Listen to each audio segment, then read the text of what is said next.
Okay, so we're getting ready to fit the outer primary chain case, so we just got to fit a few things to the casing and that before we actually fit the casing itself.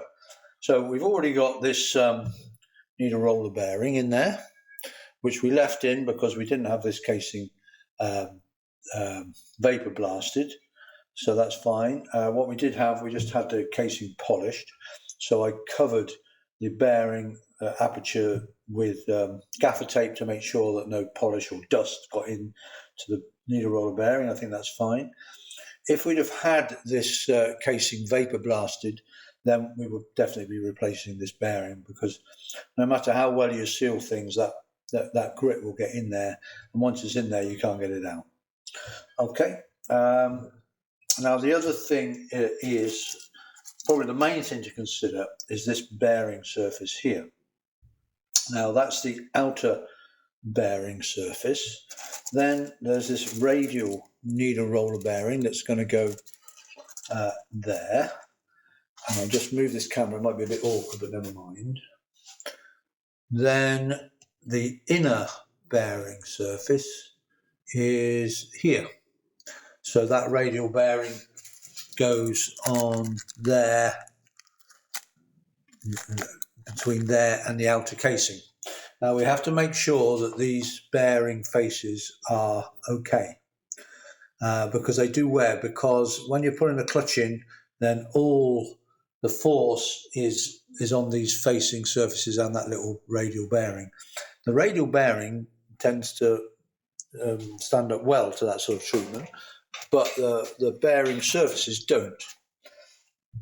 Now this one is pretty easy to replace. For a start, it's crimped in at the factory, and you can see where the casing has broken, and that's basically where the crimping has been.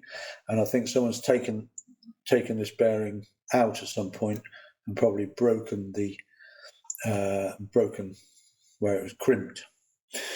And as long as there's enough metal left to keep the bearing sort of face in position, then that's fine. Also, you need to make sure that it's not going to suddenly crumble and drop bits into the primary chain. Now, the reason for taking this out is you can replace this.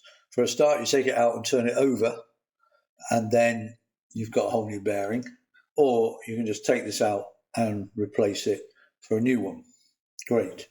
However, you can't replace this bearing here unless you take you undo these rivets that hold the spider into the shock absorber and then replace the whole spider, which is a big job, and then especially to get them all riveted back up. But there are companies that will do this for you. I think LP Williams is one of them. There's probably others as well. However, I think there's also a repair kit. So if this bearing surface is really badly gnarled up, I think ours is okay. It's not brilliant, but I think it's fine, it's acceptable.